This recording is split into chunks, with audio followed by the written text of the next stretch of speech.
Salve pessoal, tudo bem? Professor Ricardo Blanco, bora dar sequência aqui então.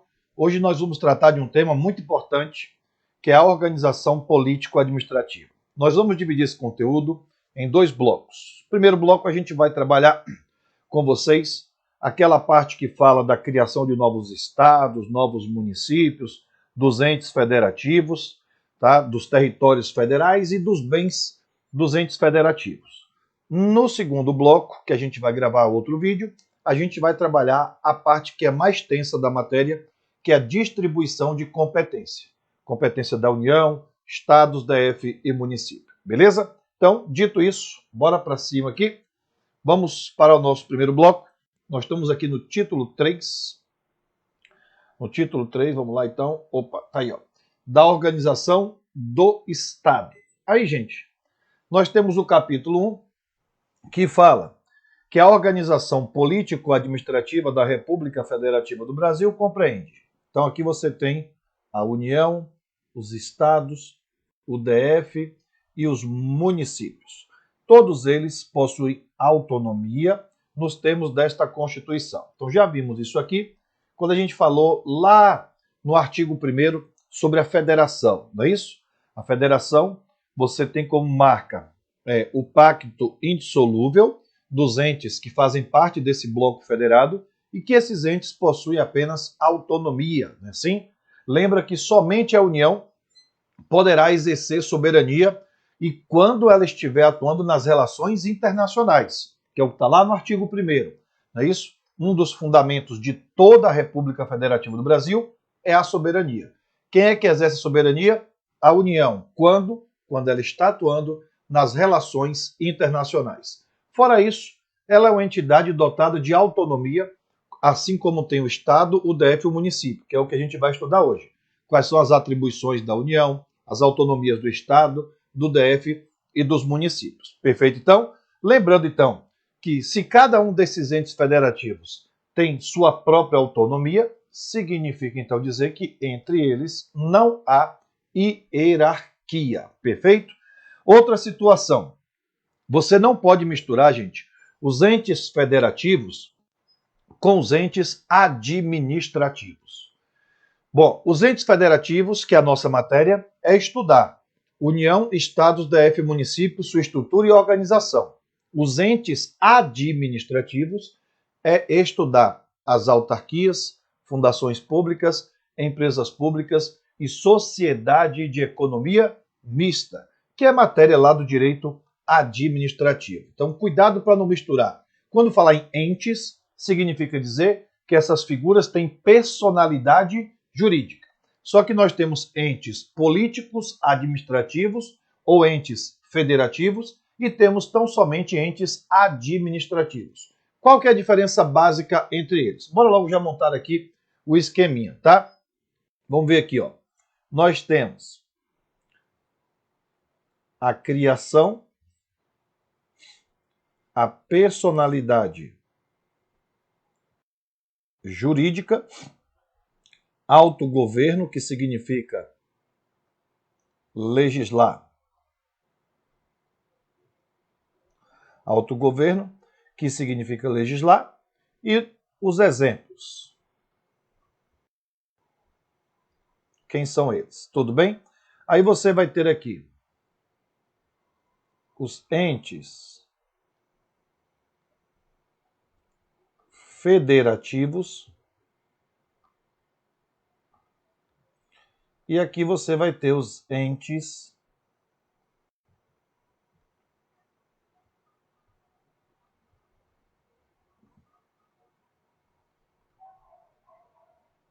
administrativos. Tudo bem? Então nós temos assim, ó. Os entes federativos, já vou começar logo pelos exemplos aqui, né? Você tem aqui a União, os estados, o DF e os municípios, e aqui você vai ter autarquias, fundações públicas, as empresas públicas e sociedade de economia mista. Tudo bem? Quem cria os entes federativos? A Constituição. Está aqui, ó, é o artigo 18 da Constituição. E quem cria os entes administrativos é lei.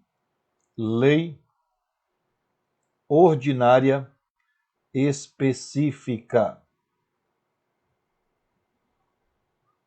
Então você vai pegar, por exemplo, ó, o artigo 37 da Constituição Federal, lá no inciso 19, gente, fala da criação dos entes administrativos. Ó. Bora localizar ele aqui primeiro.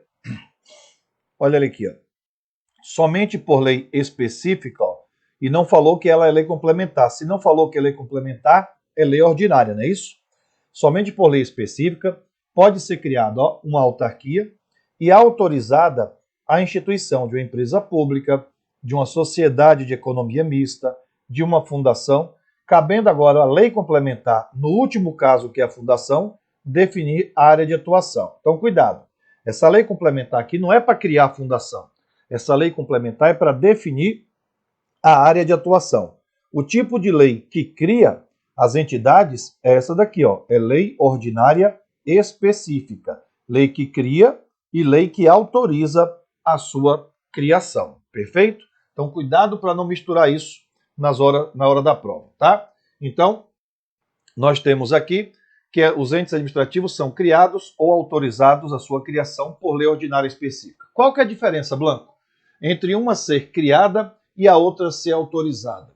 Bom, a criada por lei, gente, é sempre pessoa jurídica de direito público. Não precisa de registro em cartório. A autorizada por lei é sempre pessoa jurídica de direito privado, precisa de registro em cartório. É essa a principal diferença que vocês vão abordar lá em direito administrativo. Então, olha só, os entes federativos que são criados pela Constituição, a personalidade jurídica dessa galera são todas de direito público.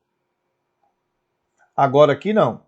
Os entes administrativos você vai ter PJ de direito público, se ela for criada por lei, e PJ de direito privado, se ela for autorizada por lei. Então, a empresa pública, economia mista, autorizada por lei, direito privado. Autarquia criada por lei, direito público. Autogoverno, gente, significa legislar. Os entes federativos têm autonomia para se autogovernar com suas próprias leis. A gente vai ver hoje aqui, ó, competência privativa da União, competência concorrente de legislar entre União, Estados, DF e por aí afora, tá bom? Agora aqui não, ó. Os entes administrativos não têm autonomia para poder se autogovernar. Autarquia, fundação, empresa pública e economista não produzem leis, tá bom? Então, cuidado para não misturar os entes federativos do direito constitucional com os entes administrativos do direito administrativo. Lembrando, na observação, que não existe hierarquia entre os entes federativos, que é o foco do nosso estudo. Tudo bem? Beleza. Vamos lá. O artigo 18, parágrafo 1º, tranquilo demais, né? Diz que Brasília é a capital federal. E aí, gente, em prova, o que é que você vai ver? O examinador dizendo que o DF é a capital federal.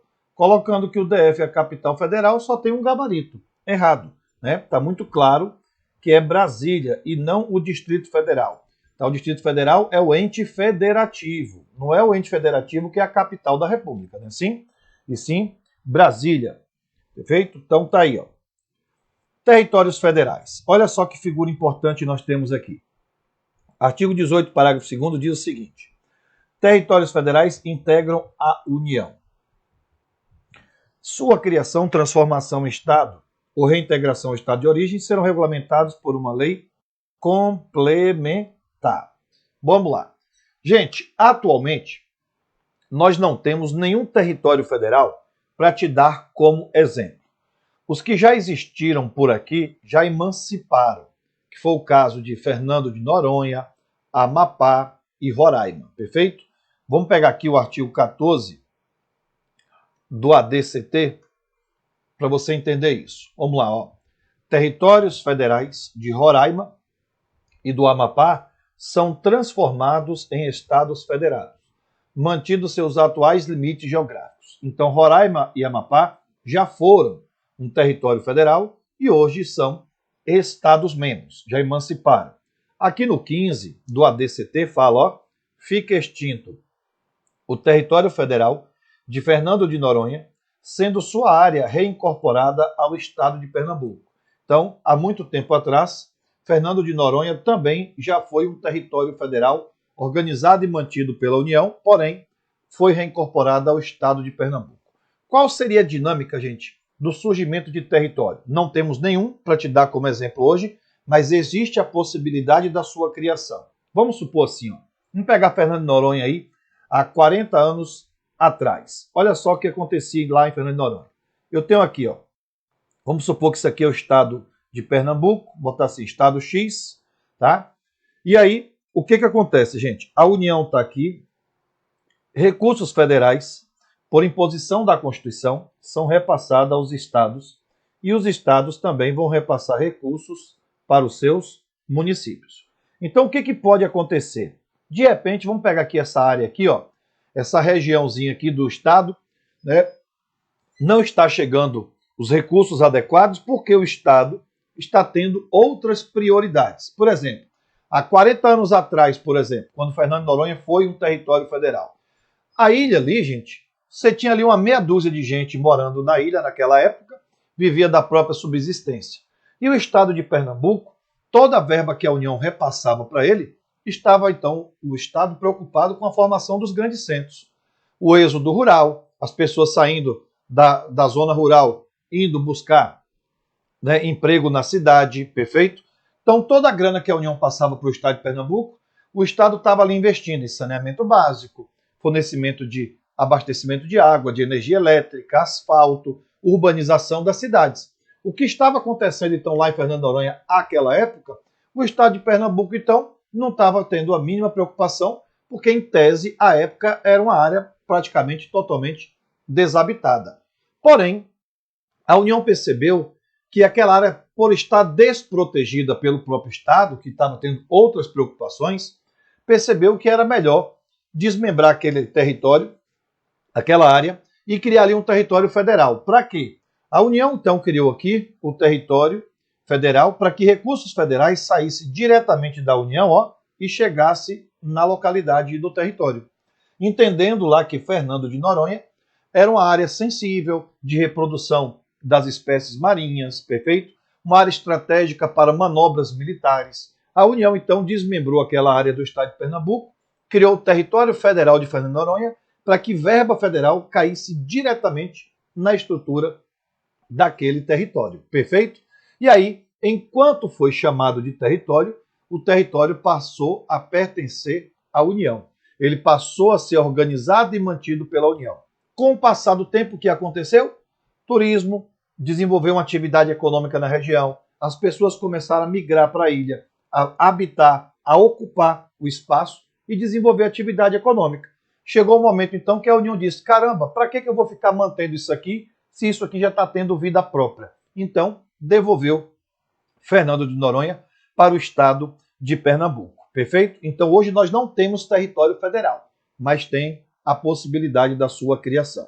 O que nos interessa aqui, então, é saber, quando se criar um território federal, qual é a sua natureza jurídica, como é que funciona o governador de território, que vai gerenciar esses recursos que a União vai aplicar na região, como é que funciona a estrutura do legislativo, como é que funciona a estrutura do judiciário nesse território federal, se esse território federal pode ou não ser desmembrado em municípios. É isso que nos interessa aqui para efeitos de prova. Então, primeiro passo aqui, ó, sobre territórios federais. Vamos lá então.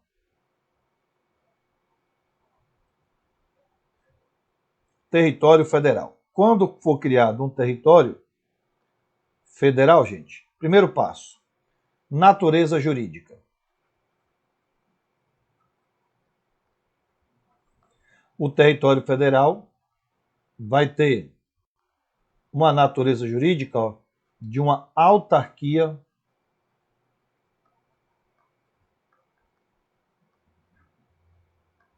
federal. Beleza?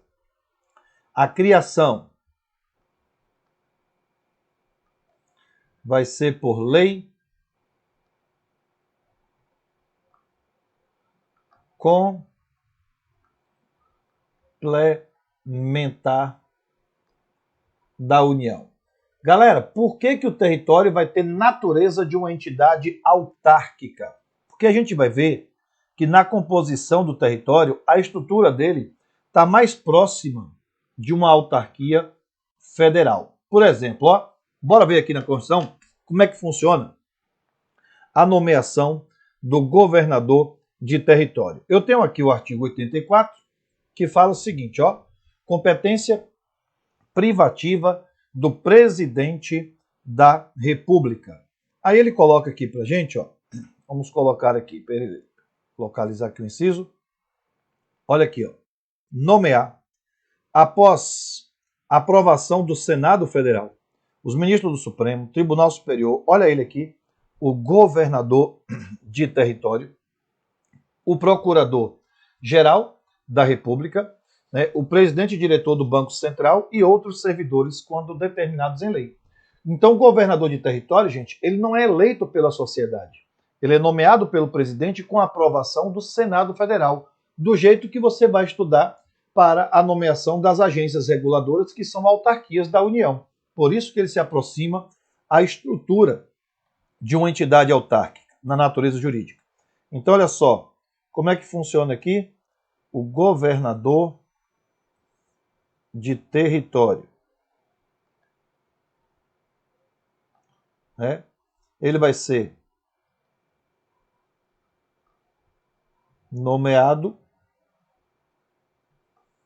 pelo presidente da República com a aprovação, ou a sabatina, como queiram, a aprovação do Senado. Então, observe que não existe eleição para governador de território, perfeito? É um cargo em comissão aí, ó, do presidente da República, perfeito?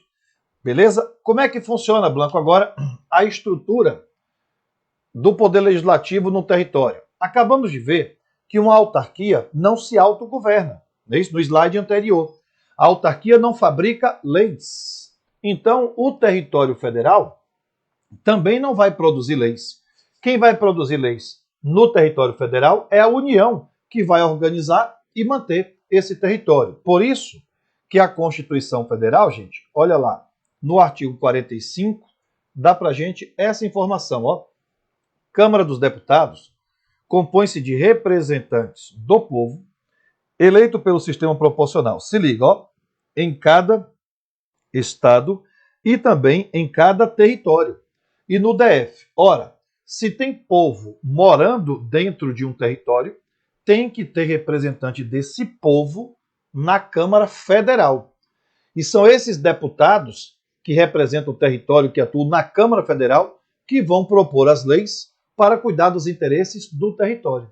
Porque dentro do território mesmo, você não vai ver uma Assembleia Legislativa, porque o território tem natureza de uma entidade autárquica. Perfeito? Beleza? Agora, olha o outro detalhe. Aqui diz que o número total de deputados, bem como a representação por Estado e DF, será estabelecido por lei complementar, proporcionalmente à população, procedendo-se aos ajustes necessários no ano anterior às eleições, para que nenhuma das unidades da federação tenha menos de 8 ou mais de 70 deputados. Mas olha o parágrafo 2º, cada território vai eleger 4 deputados. Observe então, o DF e os estados vai ter no mínimo 8 deputados federais e no máximo 70 deputados federais, a depender do tamanho da sua população. Agora, território, se for criado, ele vai eleger um número fixo de 4 deputados federais. Pouco importa o tamanho da população. E senador? Território vai eleger senador, gente? Olha só o que diz o 46, galera. O Senado Federal compõe-se de representantes de quem? Dos estados e do DF, segundo o princípio majoritário. Não falou aí que território federal vai eleger senador. Então, observe, não vai haver uma Assembleia Legislativa atuando dentro do território, porque ele tem natureza de autarquia e a autarquia não fabrica leis, perfeito? Mas tem que ter representante do povo do território lá na Câmara Federal, perfeito? Por isso que você vai eleger 4 deputados federais, mas não vai eleger senador. Então, olha só, sobre os deputados federais, então elege 4 deputados federais, e esse número aqui não sofre variação, tá? Senador, a gente vai colocar que território criado não elege senador, porque o Senado não representa as autarquias. O Senado representa os estados e o Distrito Federal, tá? Então tá aí. Galera, e o Judiciário? Como é que vai ficar a estrutura do Judiciário dentro de um território federal? Vai depender de que, Blanco? Dá uma olhada nisso aqui. Eu vou no artigo 33, ele fala o seguinte: a lei disporá sobre a organização administrativa e judiciária nos territórios, perfeito? Aí diz que os territórios poderão ser divididos em municípios, ao quais se aplicará no que couber o capítulo 4 desse título, né? As contas do governo do território serão submetidas ao Congresso Nacional, com parecer prévio do TCU, já que ele pertence à União, e vem o que me interessa.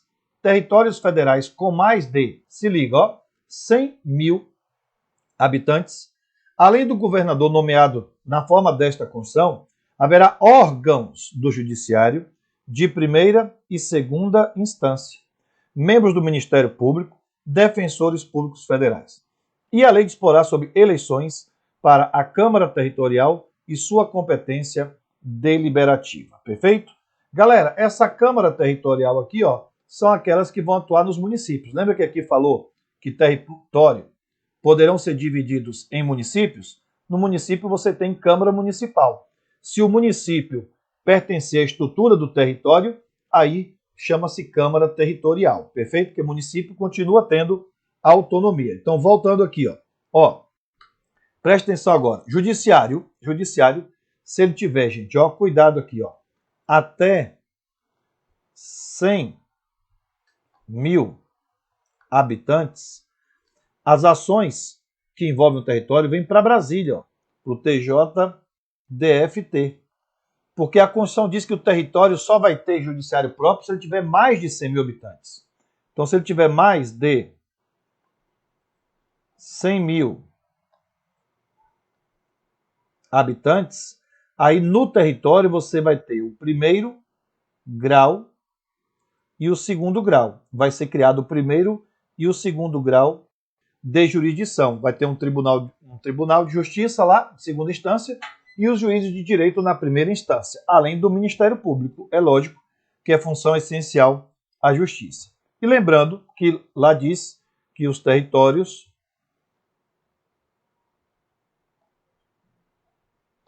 podem ser, né, desmembrados em municípios, podem ser, né, subdivididos. Ó, volta aqui, porque sempre cai em prova esse item aqui, ó. Territórios, ó, eles podem ser divididos também em o quê? Municípios, tá?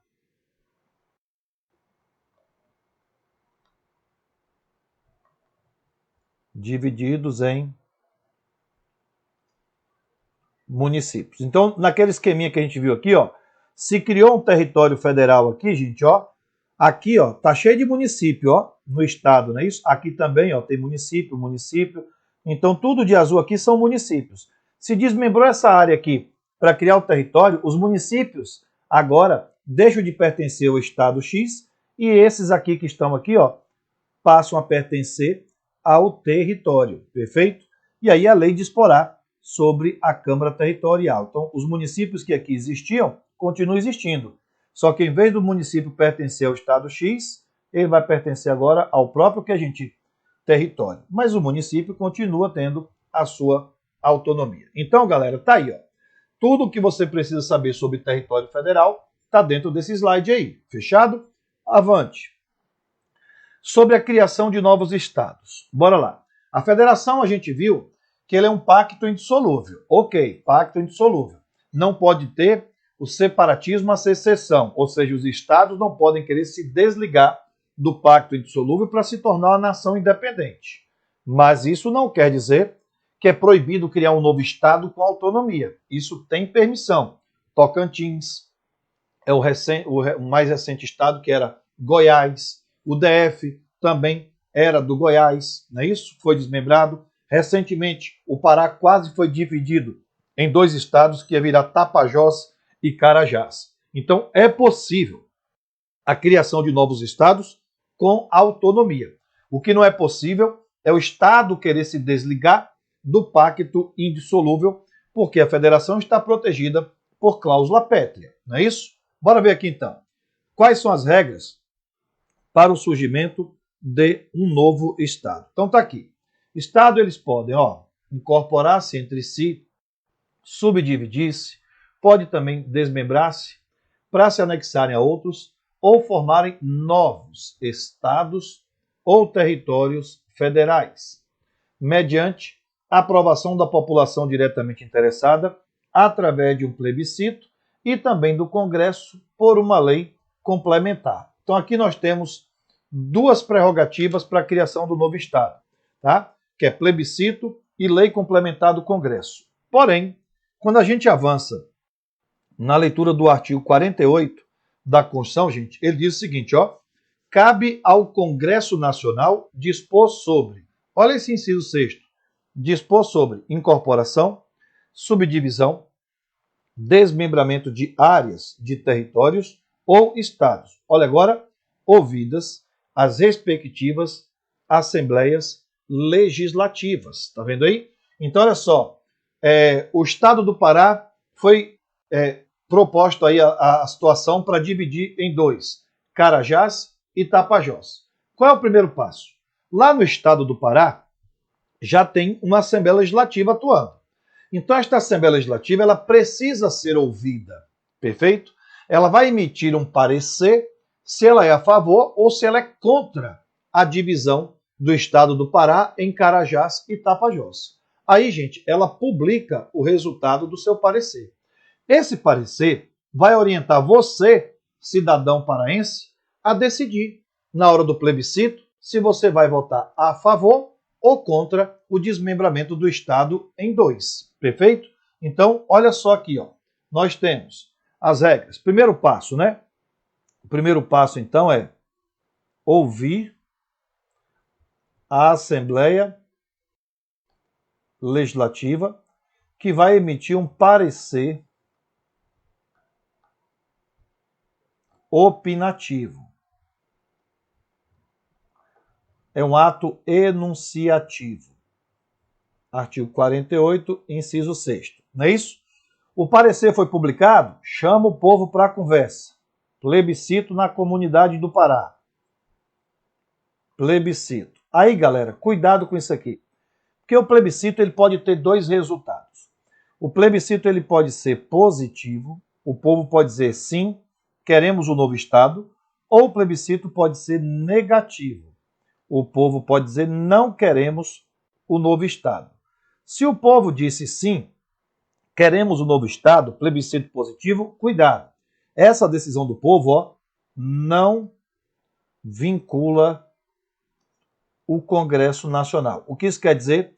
Que no plebiscito o povo pode dizer sim e o Congresso não fazer a lei complementar e criar um novo Estado. Porque pode ser que o povo queira, mas não tem previsão orçamentária para criar os 3 poderes, para contratar esse monte de servidor que vai compor a estrutura do novo Estado. Então, o povo disse sim, isso não quer dizer que necessariamente o Estado vai aparecer. Tá? Essa decisão não vincula o Congresso. Agora, se o povo disse não, essa decisão vincula o Congresso, que ficará agora proibido de fazer a lei complementar e criar o novo Estado. Tudo bem? Agora, a última etapa é lei complementar do Congresso Nacional. Perfeito? Então, tá aí as características para a criação e surgimento de novos estados. São essas aqui as regrinhas. Da criação agora de novos municípios. Vamos lá. Criação, incorporação, fusão, desmembramento de município, facião por lei estadual. Se liga, galera. Ele falou aqui lei estadual. Falou que essa lei é complementar? Não. Então essa lei aqui, ó, é uma lei o quê? Ordinária. Beleza? Agora o detalhe. Dentro do período determinado por lei complementar federal. Então o Congresso vai fazer uma lei complementar estabelecendo em que período pode ser criado o município. Depois que essa lei complementar existir, falando qual é o período, aí o Estado vai e produz a lei ordinária para criar o novo município. Depende de consulta prévia mediante plebiscito, as populações dos municípios envolvidos, após divulgação dos estudos de viabilidade municipal, apresentados e publicados na forma da lei. Então, o primeiro passo aqui, ó, é fazer um estudo de viabilidade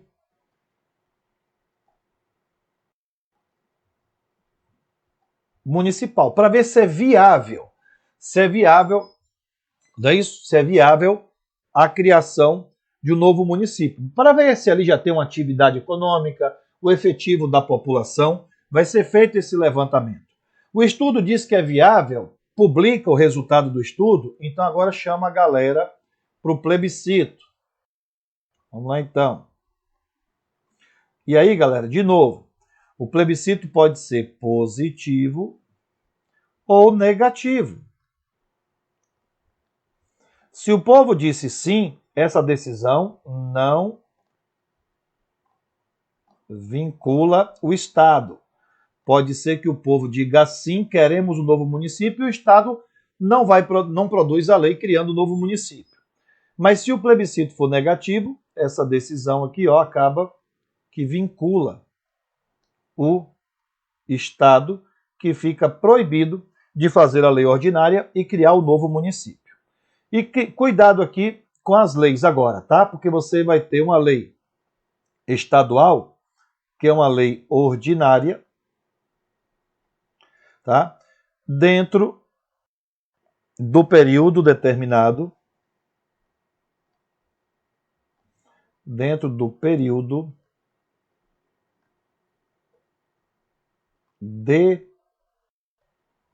determinado por lei, aí cuidado agora, complementar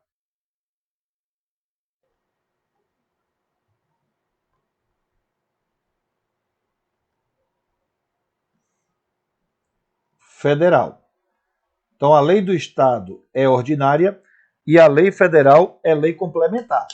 Então a lei que cria o município é ordinária, porém essa lei ordinária tem que aguardar o Congresso fazer uma lei federal complementar, determinando qual é o período da possibilidade. Até hoje, gente, essa lei complementar, ela não foi editada, perfeito? Tá? Então, desde 96 para cá, quando colocou na Constituição aqui, né, essa possibilidade do Estado só poder criar município depois que a lei complementar federal estabeleceu um período, não surgiu mais municípios. O Supremo já foi até acionado sobre o tema, né, dizendo então que até agora o Congresso não fabricou essa lei, por isso está proibida a criação de novos municípios. O Supremo disse então, reconheceu que há uma omissão do Legislativo em não fabricar essa lei complementar federal, estabelecendo o período, e fixou um prazo de 18 meses para que o Congresso fizesse essa lei complementar. Só que até hoje, essa lei complementar não foi fabricada. Cuidado! O Supremo não impôs, tá, que o Congresso fabricasse a lei complementar em 18 meses. Quando o Supremo foi acionado dizendo, olha, está tendo uma omissão legislativa, vou comunicar então ao Congresso que ele precisa fazer essa lei complementar e eu vou fixar um prazo aqui de 18 meses, que é um prazo razoável para a produção dessa lei. Mas eu não estou impondo ao Congresso que faça a lei dentro de 18 meses, porque eu sou judiciário e o Legislativo tem sua independência funcional. Então eu não posso impor que dentro de 18 meses, sob pena de sanção, o legislativo venha fabricar lei. Mas eu vou recomendar, Congresso, dentro de 18 meses, produza essa lei complementar, estabelecendo quais são os períodos que podem ser criado um novo município. Só que até hoje, gente, o Congresso não fabricou essas leis, por isso que de 1996 para cá não surgiu mais nenhum município, perfeito? Temos que aguardar o Congresso editar essa lei complementar. Cuidado que em prova costuma cair na parte da jurisprudência que o Supremo Tribunal Federal, ao julgar uma ação direta de inconstitucionalidade por omissão, tá, determinou, impôs que em 18 meses o Congresso Nacional fabricasse a lei complementar federal, estabelecendo o período determinado para surgir novos municípios. Você vai marcar errado, porque no julgado, que a gente vai ver mais à frente, o Supremo não impôs que fizesse a lei sob pena de multa, por exemplo, tá? Ou sob pena de crime de responsabilidade por descumprimento de decisão judicial. O que o Supremo disse é: eu vou fixar aqui um prazo de 18 meses, que eu acho que é um prazo razoável, mas você tem autonomia, você é um órgão independente, Congresso Nacional. Fabrique essa lei complementar para a gente acabar com esse dilema. Meu irmão, isso foi em 96, nós já estamos em 2023 e até hoje não foi produzida essa lei complementar. Beleza? Então tá aí, ó. Vamos lá. O artigo 19, quando cai em prova, gente, é a letra da lei. Então bora lá, ó. São as vedações aos entes federativos, ó. É vedado à União, aos estados, DF, aos municípios, ó, estabelecer cultos religiosos, igrejas, subvencioná-los, embaraçar-lhes o funcionamento, manter com eles seus representantes relações de dependência ou aliança, ressalvada na forma da lei a colaboração de interesse público. É aqui que a gente chama de Estado laico. Nós não temos uma religião oficial. A Constituição ela proíbe que os entes federativos misturem o seu funcionamento com as igrejas. A única coisa que ela permite, gente, é colaboração de interesse público, haja vista que essas igrejas acabam executando atividades de interesse social que para o Estado é relevante, tá? Então, por exemplo, a Constituição diz que as igrejas não pagam impostos, não é isso? Vamos ver aqui, ó. A gente vai lá no artigo 150, isso que a galera até brinca, né? Pequenas igrejas, grandes o quê? Negócios, né? Assim? Olha aí, ó. Sem prejuízo de outras garantias asseguradas ao contribuinte, ó, é vedada à União, Estados, DF e aos municípios. Aí ele coloca aqui, ó, no inciso 6º, ó, é vedado instituir imposto, olha para isso, sobre templos de qualquer o que a gente culto. Por quê? Porque elas acabam atuando em atividades filantrópicas, atividades sem fins lucrativos, que é a colaboração de interesse público que é permitido no 19. Aí, como ela vai atuar sem fins lucrativos e atuar em atividades que são filantrópicas, promovendo aí casa de recuperação para drogados, creches para as pessoas colocarem suas crianças lá, então essa colaboração de interesse público o Estado incentiva através de imunidade tributária. Tá bom, já que tu vai fazer uma atividade que é de interesse social, de interesse público, igreja, sem fins lucrativos, eu vou te dar uma contrapartida, eu vou te liberar do pagamento de impostos, perfeito?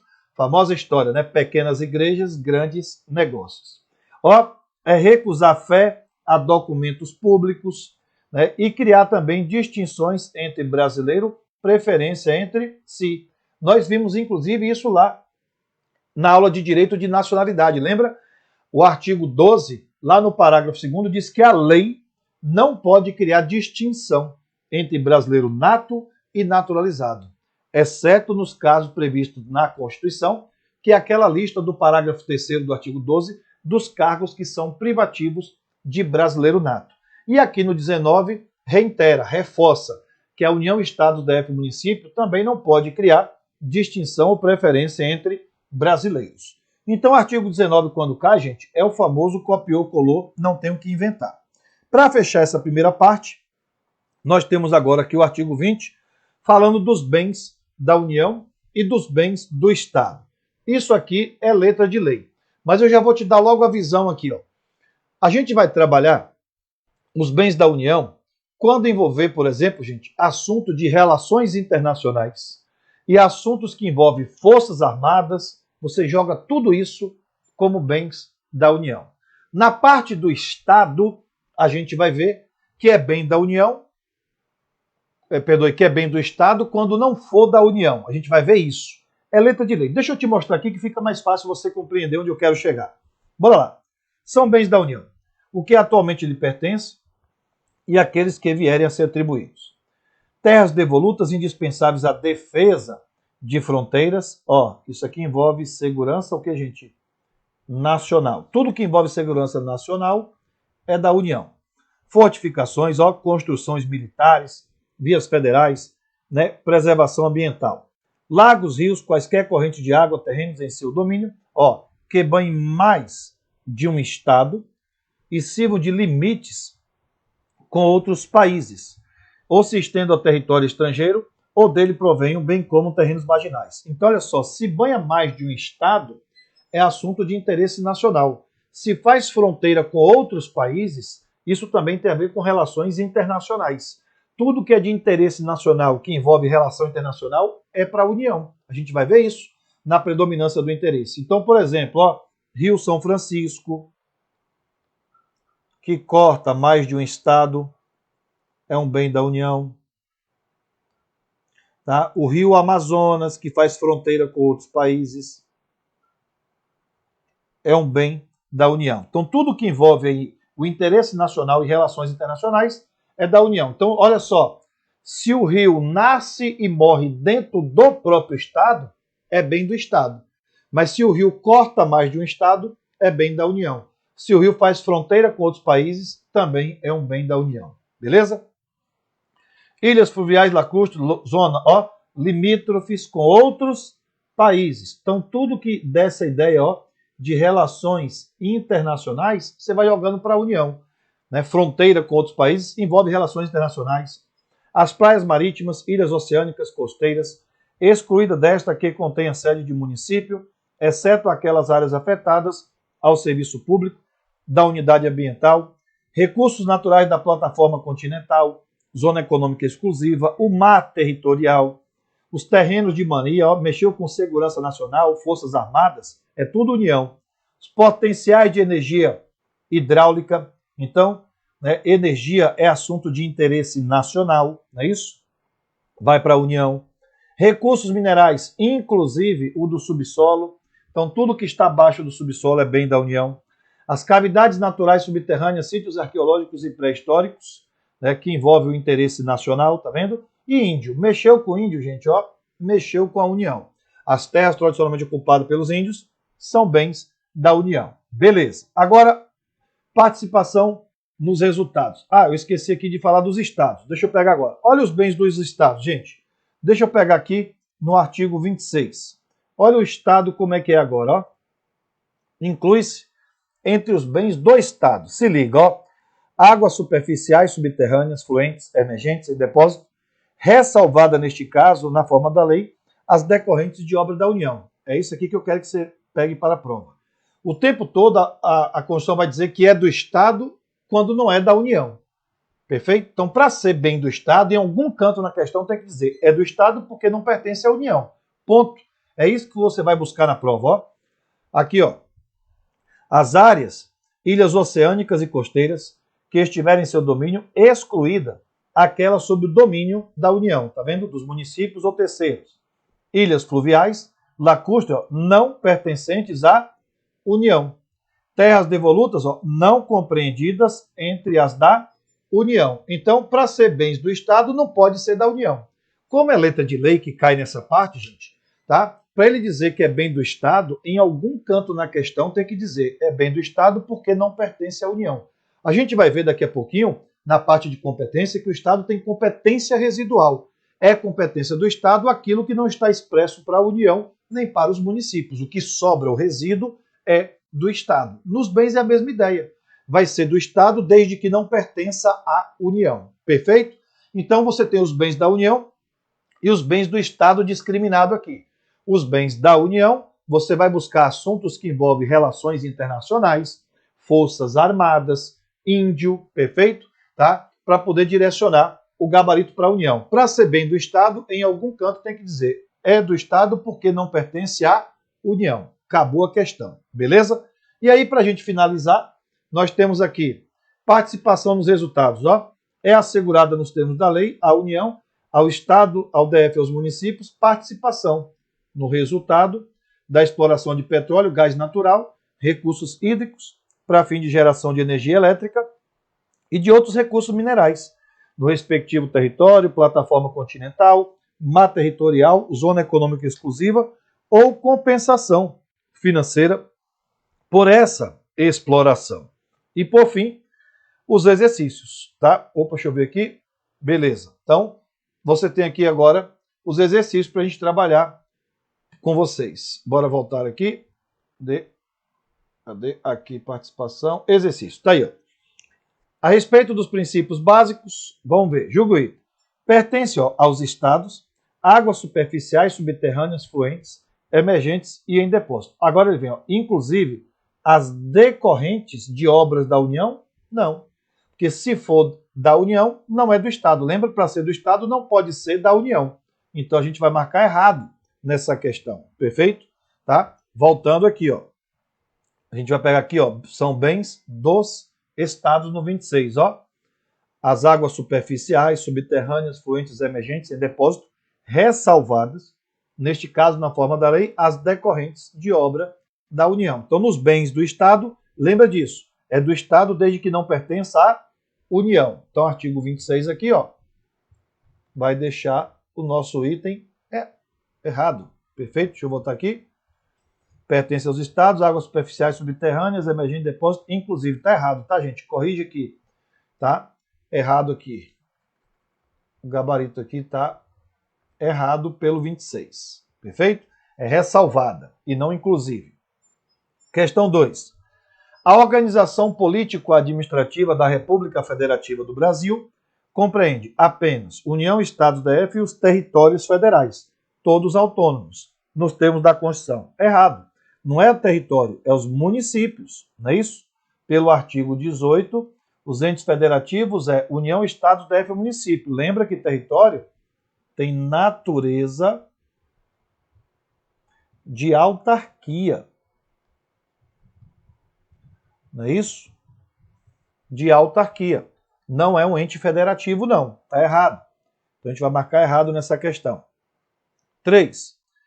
Ao apreciar os requisitos para que municípios sejam criados, incorporados, fundidos ou desmembrados, o Supremo, olha isso, determinou a elaboração de lei complementar federal ao Congresso? Não. O Supremo não determinou.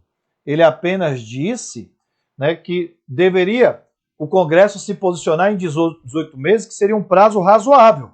Mas ele não impôs, até porque ele não pode impor isso ao Legislativo, porque os poderes são o quê? Independentes. Então está errado. Ao julgado. Ação direta de inconstitucionalidade por omissão. Inatividade do legislador quanto ao dever de elaborar a lei complementar a que se refere o parágrafo 4º do artigo 18 da Constituição Federal. Ação julgada procedente. A emenda 15, que alterou a redação do parágrafo 4º do artigo 18, ela foi publicada em 96. Passado mais de 10 anos, não foi editada a lei complementar federal que define aquele período dentro do qual podem se tramitar os procedimentos tendentes à criação, incorporação, fusão de municípios. Existência de notório lapso temporal a demonstrar a inatividade do Poder Legislativo em relação ao cumprimento de inequívoco dever constitucional de legislar, decorrente do 18, parágrafo 4º da Constituição. Apesar de existirem no Congresso Nacional diversos projetos de lei apresentados visando a regulamentação do parágrafo 4º da Constituição, é possível constatar a omissão inconstitucional quanto à efetiva deliberação e aprovação da lei complementar em referência. As peculiaridades da atividade parlamentar que afetam inexoravelmente o processo legislativo não justificam uma conduta manifestamente negligente ou decidiosa das casas legislativas. Conduta essa que pode pôr em risco a própria ordem constitucional. A inércia, da deliberação das casas pode ser objeto de ação direta de inconstitucionalidade por omissão. A omissão legislativa em relação à regulamentação do 18, parágrafo 4º, acabou dando ensejo à conformação e à consolidação de estados de inconstitucionalidade, que não podem ser ignorados pelo legislador na elaboração da Lei Complementar Federal. Ação julgada procedente para declarar o estado de mora em que se encontra o Congresso Nacional, a fim de que o prazo, agora vem, a fim de que o prazo razoável de 18 meses adote todas as providências legislativas necessárias ao cumprimento do dever constitucional imposto do artigo 18, parágrafo 4º da Constituição, devendo ser contempladas situações imperfeitas decorrentes do estado de inconstitucionalidade gerado pela omissão. Agora vem, não se trata de impor um prazo para a atuação legislativa do Congresso, não é disso, mas apenas para fixação de um parâmetro temporal que seja razoável, tendo em vista o prazo de 24 meses determinado pelo Tribunal nas ADIs, 2240. Então, observe que o Supremo está dizendo, vamos fixar aí um prazo de 18 meses, que é um prazo razoável para o Congresso fazer a lei. Mas eu não estou impondo que seja feito em 18 meses. Se não fizer em 18 meses, o Congresso não vai ser penalizado. Não há crime de responsabilidade dos deputados porque eles têm independência funcional de legislar. Mas eu estou dizendo aqui, tenta fazer isso pelo menos em 18 meses, essa lei complementar, perfeito? Então, cuidado em prova, gente. O Poder Judiciário não pode, impor, nesse caso aqui, no julgado, esse prazo para atuação legislativa. Tá? Ele até falou de um prazo, mas apenas para dizer que seria um prazo razoável, como se fosse uma o quê? Recomendação. Então, voltando aqui na nossa questão, quando ele diz, ao apreciar os requisitos que os municípios sejam criados, incorporados, o STF determinou a elaboração da Lei Complementar Federal? Determinou não. Apenas fixou um prazo, dizendo que esse prazo seria um prazo razoável para que o Congresso pudesse, então, se posicionar. Tanto é verdade que esse prazo já se exauriu e até hoje essa lei complementar não foi editada, por isso o gabarito é errado. Olha a questão 4. A questão 4 diz o que para a gente? Vamos lá. Conforme a Constituição, é vedado aos entes federativos estabelecer cultos ou igrejas. Correto? Não é isso? A gente viu essa vedação lá no 19. Nós temos o Estado laico de direito, certo no item aí. 5. Como os municípios integram a estrutura da Federação Brasileira, representantes seus compõem o Poder Legislativo Federal, de modo a contribuir na formação da vontade legislativa da União. Gente, quem é que representa o legislativo dos municípios? São os vereadores, perfeito? Tá? Então, tá errado. Vereador não compõe o Legislativo Federal. Tá errado esse item aqui, perfeito? Tá? O Legislativo Federal é Câmara e Senado. Não é isso? Então, Câmara vai representar o povo e o Senado vai representar os estados e o Distrito Federal. Então, tá errado isso aqui. 6. A organização político-administrativa da República Federativa do Brasil compreende União, Estados, Municípios e o DF, sendo este último uma unidade não autônoma. Esse não está errado. Pela leitura do artigo 18, todos eles possuem a sua, autonomia. Todos eles. Tá? Então está errado esse item. 7. Os estados podem incorporar-se entre si, subdividir-se, desmembrar-se para se anexarem a outros, ou formarem novos estados ou territórios federais, mediante aprovação da população diretamente interessada por meio de plebiscito e do Congresso Nacional por lei complementar. Galera, nós temos gabarito certo, não é isso? É o que a gente encontra aqui, no artigo 18, parágrafo 4º. Então tem que ter o estudo de viabilidade, tem que ter o plebiscito, tem que ter a lei ordinária do Estado dentro do período determinado por lei complementar federal. Perfeito? Aliás, peraí, volta. Estado pode incorporar-se entre si, subdividir-se ou desmembrar-se para se anexarem a outros. Certo. Formar novos estados, territórios federais, mediante aprovação da população diretamente interessada, por meio de plebiscito. Aqui é estado, gente. Eu estava falando de município. E do Congresso por lei complementar. Tá certo. Mas o fundamento não é o parágrafo 4º, não. O fundamento é o parágrafo 3º. Não é isso? Olha, eu vacilando aí, tá? Então ele copiou e colou, né, gente? O 18, parágrafo 3º. Para criar novos estados, tem que ter plebiscito e tem que ter lei complementar do Congresso Nacional. Tá bom? Então o gabarito é certo mesmo. 8. Inclui entre os bens dos estados as ilhas fluviais e lacustres, agora vem, ó, não pertencentes à União. Agora tá certo. Para ser do estado, não pode ser da União. Não é isso? Então, pelo artigo 26, a gente vai marcar certo. 9. É vedado a divisão de territórios em municípios? Não, é permitido. A gente viu isso lá, que é permitida. Tá? No artigo 33, a gente viu que a criação de territórios não vai suprimir os municípios que lá existiam.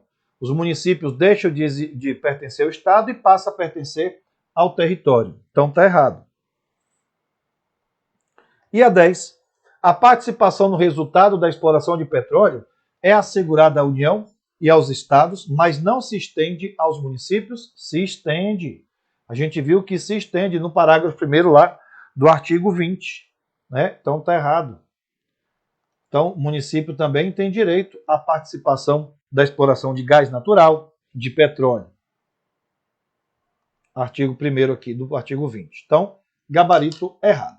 Beleza, galerinha? Então, essa é a nossa primeira parte desse conteúdo, que é você trabalhar as regras da criação de novos estados, criação de novos municípios, o que é vedado para a União, estados, DF, município, as características do território federal e os bens da União e os bens do Estado. Beleza? Agora a gente vai produzir o próximo vídeo. E esse próximo vídeo, gente, é o mais importante desse conteúdo, porque é a parte que fala da distribuição de competência. Então, por favor, assistam aí a parte 2 do tema organização político-administrativa. Beleza?